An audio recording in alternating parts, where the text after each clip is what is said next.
Добрый день! Сегодня специалистами компании «Партия тепла» завершен монтаж очередного камина.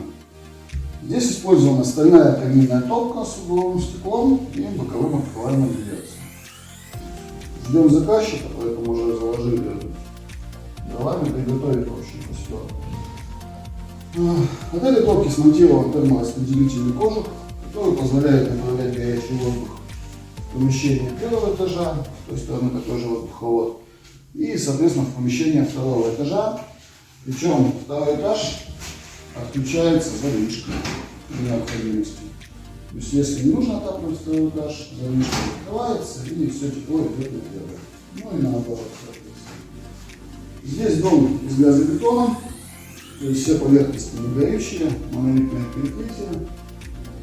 Поэтому габариты камина получилось минимизировать за счет отсутствия необходимости делать противопожарные стены. В общем, весь монтаж тут занял у нас 3 дня. Сегодня была хорошая погода, сегодня дымоход смонтировали на кровле. Ну, в общем-то, дождемся, будем зажигать. Будем делать дальше, будем рассказывать дальше. Обращайтесь в компанию «Партия тепла».